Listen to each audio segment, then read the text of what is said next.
A wise man once said, to truly live, you must do one thing each day that scares you. Congratulations! You're listening to The Ron Van Dam Show. Scary, huh?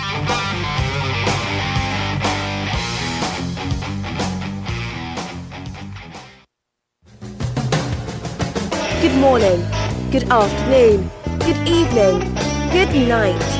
It's the Ron Van Dam Show. Okay, sure, why not? Hold on tight, things can get a bit weird, if you like that sort of thing.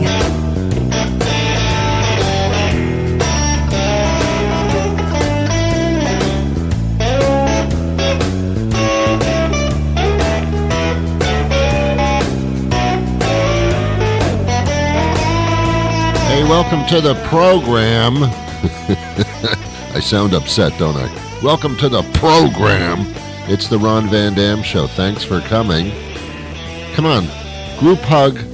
There you go. That's what we needed. Hey, how you doing?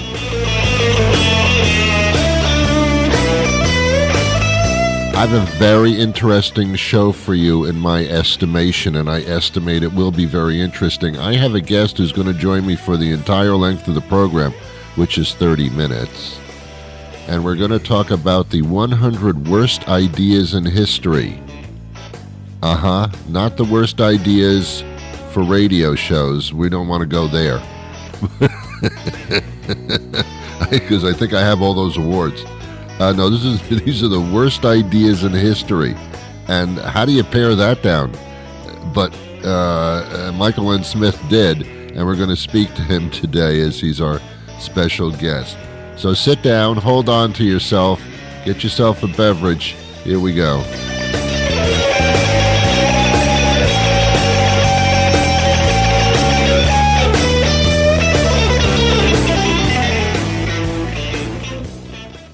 Michael Smith is the founder, executive producer, and creative director of Beard Boy Productions.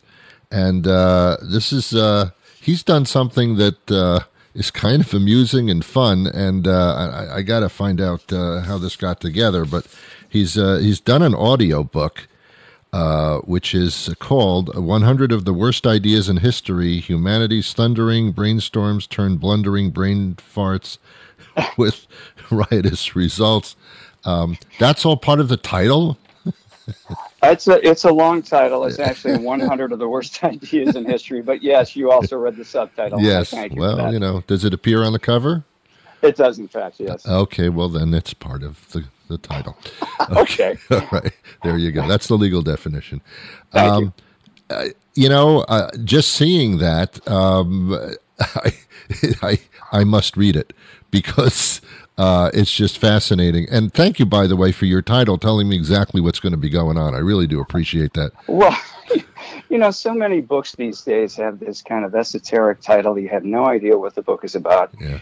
This is a nonfiction, look at some of mankind's most, astonishing faux pas, foibles, and foul-ups. So we thought we would actually say exactly what it is on the cover. It's cool. I guess you could have called it What If. That would have worked, too.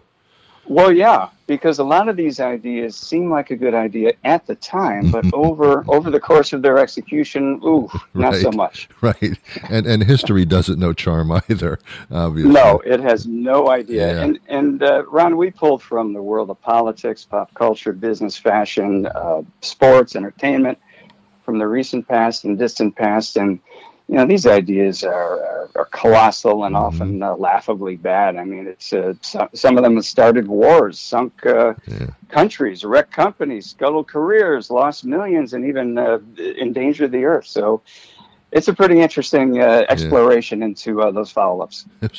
Interesting. Even endangered the earth, gone not far, which is true. Yes. That's I can pretty much in my head think of a lot of them. One of the topics that you brought up, which is something that is fascinating to me, is why do people mess up things that are working so well? And you referred to Coke going a different direction, and I'm thinking of Ford like getting away from the Ford Taurus, which was the biggest selling car. I mean, like why? Those are mysteries to me. Well, it's one of those you can't leave well enough alone. And in the case of Coke, for instance, and this goes back to 1985. I can tell you about it here. And this is in the kind of what we call in the book the bubbly post-World War II affluence of America. And Coke is preferred by 60% of the market. Yet by 1983 or so, this pesky rival called Pepsi has begun to outsell Coke among the younger people, the youth demographic, as they say. So Coke's market share that used to be 60% sunk to 24%. Really? So they started to panic a little bit. This back in 1985, and Coke's CEO Roberto Goizeta ordered a rethinking of the entire company's operation, even down to Coke's century-old formula. Wow. That got reevaluated, and it had always been this sort of stable, sort of the real thing, they called it back in those days, kind of a bastion of cool-headed product stability, and now they're sweating in the heat of competition, and they're ready to do the unthinkable, to change their taste. Wow. So Coke researchers fan out across America. They're armed with trial samples of new Coke, as they call it, a slightly sweeter, more Pepsi-like take on the traditional formula. And in blind taste tests, consumers choose new Coke over both Coke and Pepsi by wide margins. But in focus groups where you get qualitative data, new Coke is met with far less enthusiasm and still thirsty, shall we say, for a winner and to boost their margin of success from the past. New Coke is introduced, and immediately it goes from, shall we say, fizzy to flat. Yeah.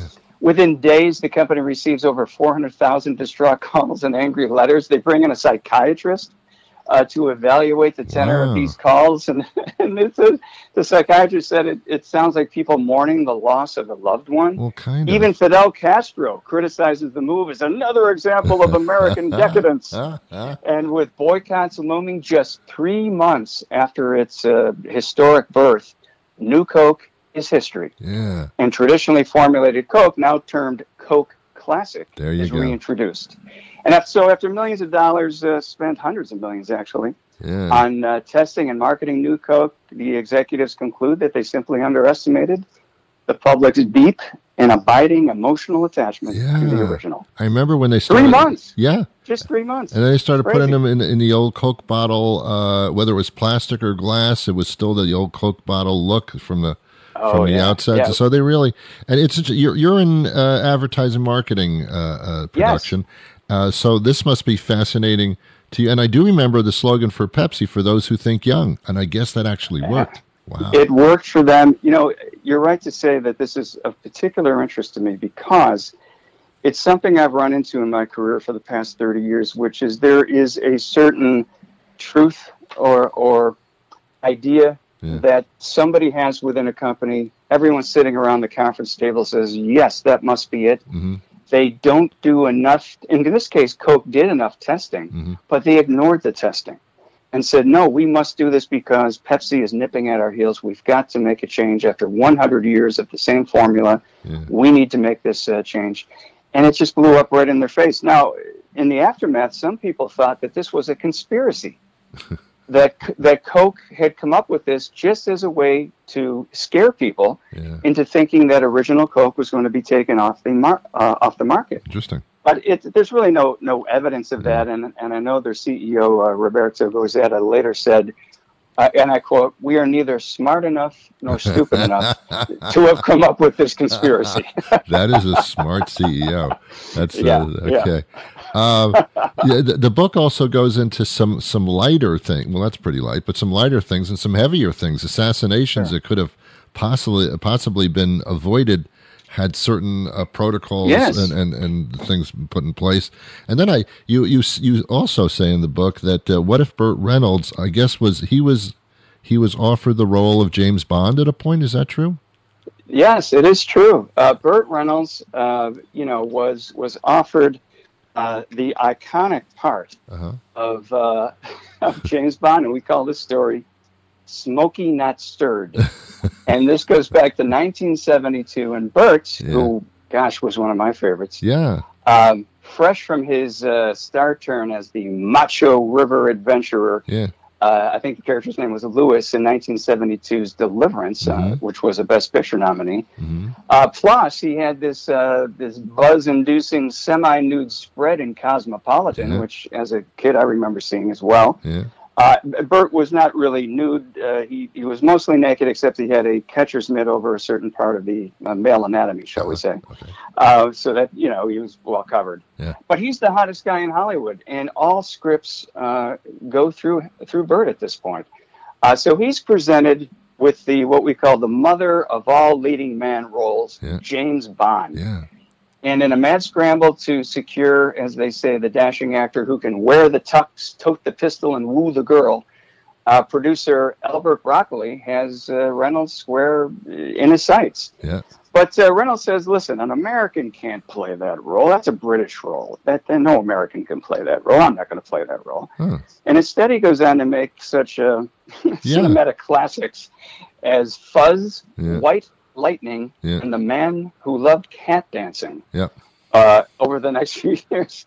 And so the jilted, I don't know if it's broccoli or broccoli. I say broccoli. It is broccoli, actually. It is broccoli. Yeah, broccoli. Who actually did. Yes, that's true. Yeah. That is true. They invented broccoli. So instead of Reynolds, they go for the savoir-faire, tongue-in-cheek Roger Moore. To carry the Bond tradition forward, which is a $1 billion bonanza that lasts 12 years. And in that time, Burt flexes his diminishing star power to make such forgettable flops as Gator, WW, and the Dixie Dance Kings, and 2 Smokey and the Bandit gems. So, I mean, not even close to what the Bond series. Not even close. So he says later on that he wakes up, he would wake up in the middle of the night and just say to himself, Bond, James Bond, and go back to sleep in a cold sweat. And he regretted it right up until his death. And he should recently. He never took that role. That would have been incredibly entertaining. I would have loved that. He would have been great. All right, then we talk about assassinations that didn't necessarily have to happen if something small had occurred to prevent them. We've got one here called The Confused Chauffeur Starts a World War. This is a very interesting one. This goes back to 1914, and it involves let's call it a tinderbox area of the world, Serbia, Croatia, Bosnia, the former Yugoslavia. And it's an area the U.S. has been involved with over time, but especially in the 1990s. But anyway, this goes back to 1914. So Archduke Franz Ferdinand, who was heir to the throne of the Austro-Hungarian Empire, which now controls this region, is parading through the streets of Sarajevo with his wife in an open-air limousine. And at the parade is a group of Serbians known as the Black Hand. Now, you hear that name, and already you know it's not good, right? The Black Hand. That sounds good. And they do not like Franz Ferdinand. They don't like anything about the Austro-Hungarian Empire lording over their territory. So they get together and they make some bombs. And yes, back in those days, you had bomb throwers. Today that's a euphemism for anyone who takes a verbal pot shot at somebody. But back in 1914, you had guys who would gather up in a garage and make bombs and intend to throw them at people. So the Black Hand makes a bomb, and they're at the parade, and they toss it at Franz Ferdinand as his motorcade passes. It misses him, but it hits some of the spectators who are standing along the parade route and injures about 20 to 30 people. So out of the goodness of his heart, good old Franz decides later that day to visit these victims of the bomb blast in a nearby hospital and offer his support, condolences, whatever. And here comes the bad idea. So he instructs his limo driver to head for the hospital. The problem is the limo driver doesn't have a clue where it is, and there's no GPS or anything back in those days. Right. So the driver doesn't know where he's going. He takes a wrong turn, and he comes to what is essentially a dead stop on a dead-end street, and it's in front of a sandwich shop. Inside the sandwich shop is one of the would-be assassins from earlier that day, one of the bomb throwers. He's in there, he's chewing on a sandwich, like a Subway place, and he looks out the window, and to his utter astonishment, he sees Franz Ferdinand sitting at a dead stop right there in front of him. The guy he was trying to get earlier that day is right there in front of him. So rather like Dirty Harry, if you remember the movie where he's got a hot dog in one hand and a Magnum in the other. He walks up to the car and sadly shoots both Franz Ferdinand and his wife and kills them both. And that assassination lights the powder keg that starts World War I. 24 million casualties in that war. So that one wrong turn responsible indirectly for 24 million casualties. Wow. Now that's something. That's bad timing on somebody's part. Yeah. And it's the limo driver's fault. I always blame either the butler or the limo driver. That's what they say. Now, the limo driver did it. That's the book is fun, but now here's the twist. You've made this into an audiobook. And why did you go that direction?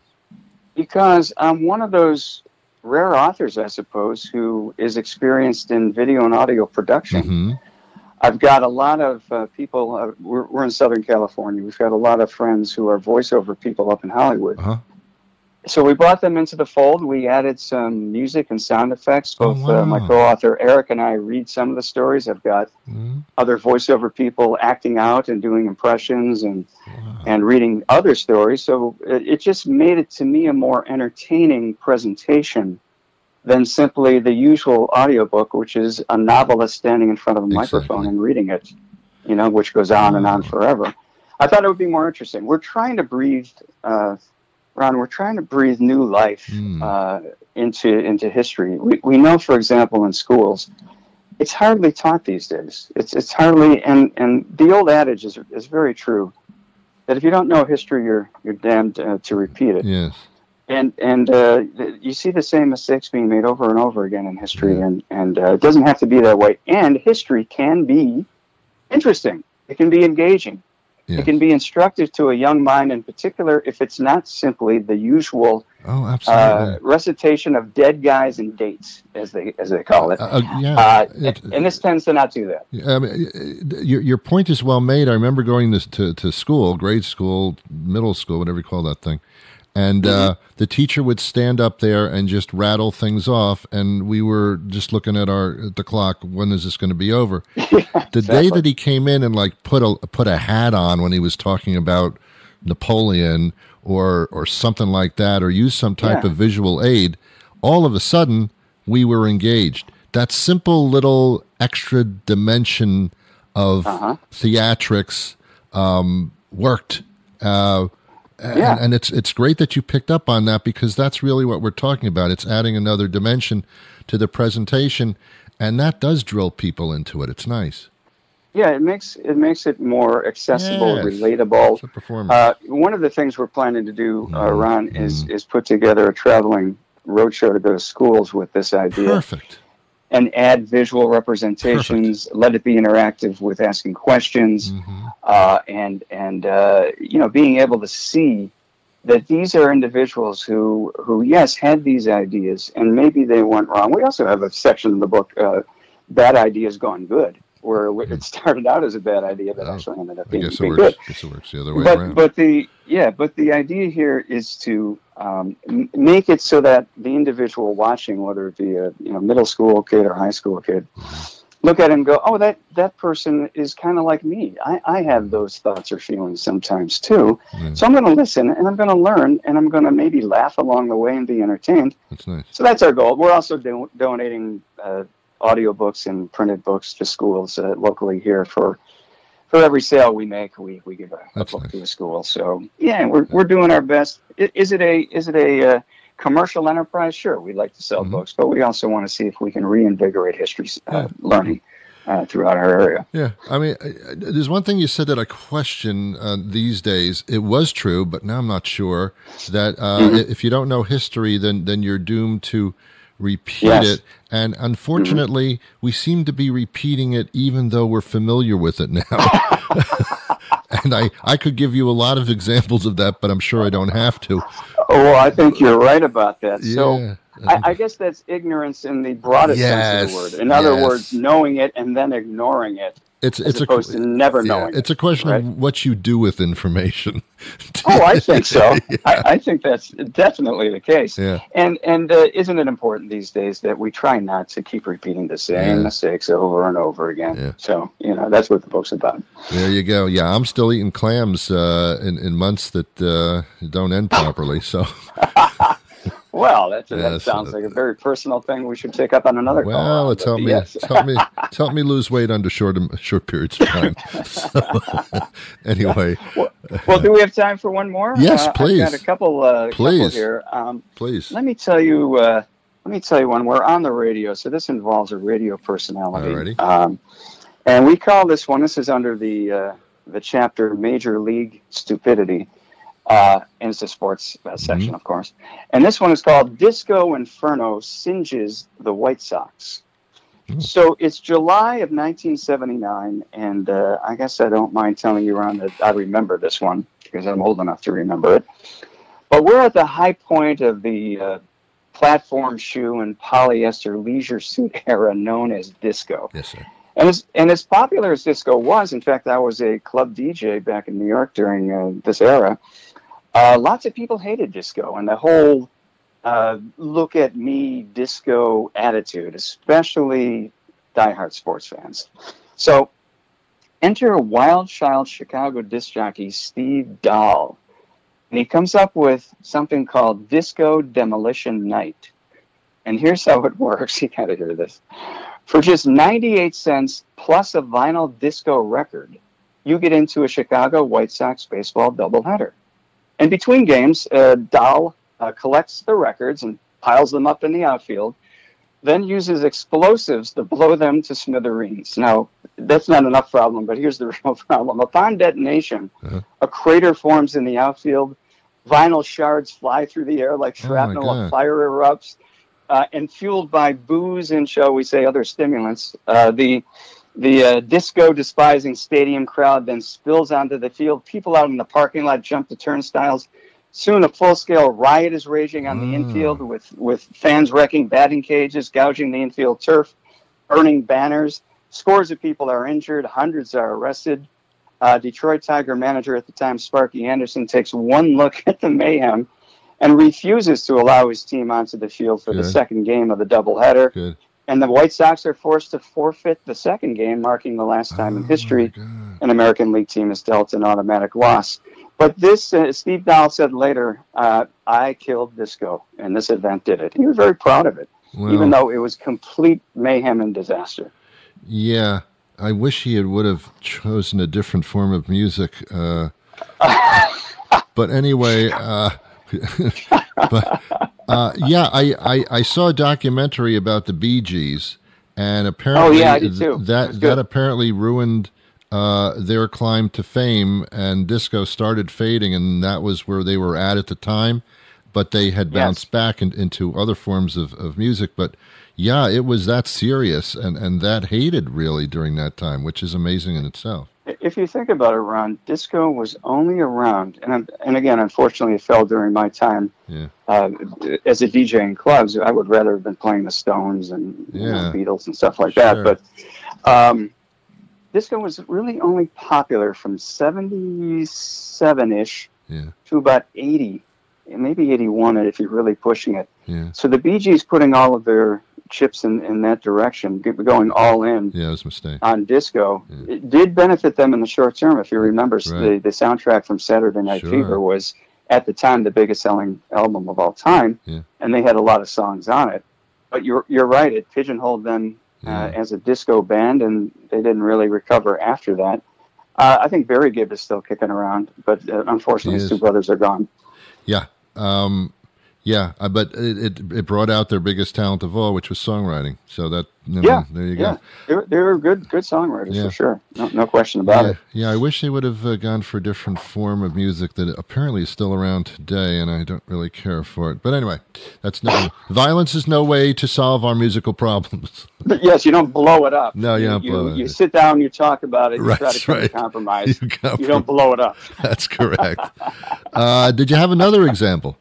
I do. I have this one goes back in history a little further, and we call this one the President's scandalous embarrassment, if you pick up my unsubtle and crude meaning on that one. Do.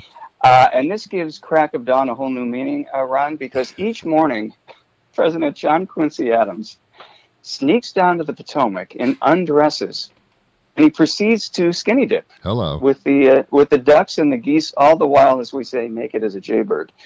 A newspaper reporter named Anne Royal hears about it, and she hides out in the Potomac's foliage and catches the unsuspecting president in the buff. Oh. So this is all true. She takes his clothes and holds them ransom until he agrees to grant her a long-awaited interview. And he gets his clothes back, and she gets the interview. And she doesn't mention his, shall we say, ballsy morning escapades. But soon word gets out, as it always does in Washington. And now Adams is swimming in a pool of ridicule and shame. So as a result, his administration's policy agenda stalls, and he's soundly defeated for re-election in 1828 by Andrew Jackson. And in the end, the electorate considered Adams' sagging credibility and saggy backside, and concluded that the emperor had no clothes.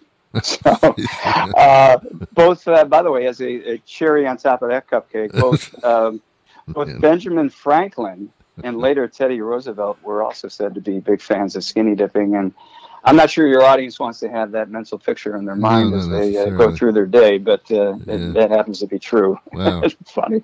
That's funny stuff. I think that story has lent itself to more puns than well, I had about 4 of them in that. Yeah, at least 4.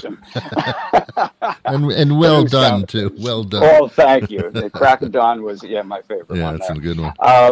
I've got one more if there's time for it. And we call this one E.T.'s Mission to Mars Aborted. So the year is 1981. And this bad idea comes from the chocolate-covered nuts, as we call them, at Mars Incorporated, the candy people. Are you still doing the pun from the previous story? Listen, okay. I can't stop it, Ron. They're in me. They must come out.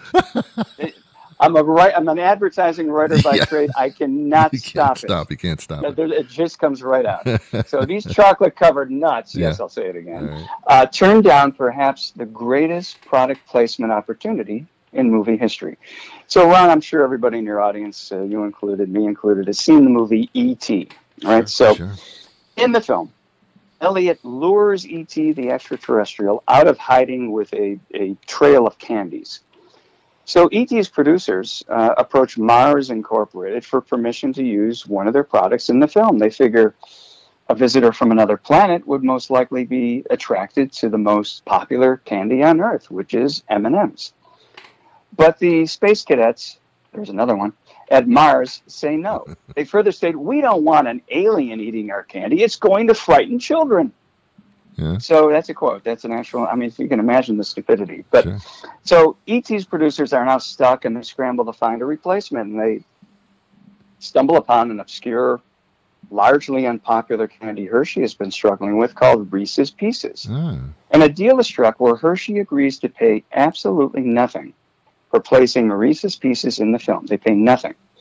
In exchange, they promote the movie and some of their own advertising for the candy. I see. Well, I think we all know that E.T. rockets past Star Wars to become the highest-grossing film of its time, and Reese's Pieces sales blast off with it. Yeah. So Hershey's calls the deal the biggest marketing coup in history, and product placement becomes a staple in TV and movies thereafter. So that's the one that really launched. You see TV shows and movies now. Yeah. They've got products everywhere. Sure. And that's all paid placement. And that really hadn't happened to any great extent before E.T., but everybody picked up on, all the advertisers picked up on the success of Reese's Pieces, which was basically going nowhere, and they couldn't figure out what to do with it. It gets into the movie E.T., and now it's, now everybody knows what Reese's Pieces are. Interesting. It's amazing how that marketing blunder really cost, M&M's is still an extremely popular candy, but imagine what it could have been. Yeah. And then later on, they were sure to not miss any further opportunities, and they had, M&M's was sure to have on subsequent missions of U.S. space shuttles. Sure. They were sure to have M&M's floating around in the cabin and have that on video.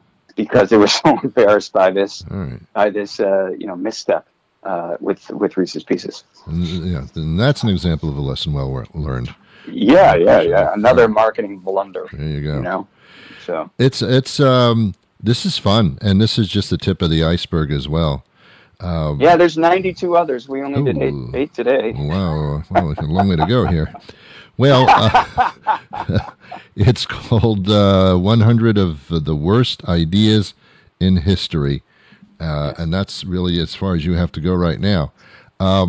The website is 100 Worst Ideas. The 100 is not spelled out. It's the numerical 100, worstideas.com.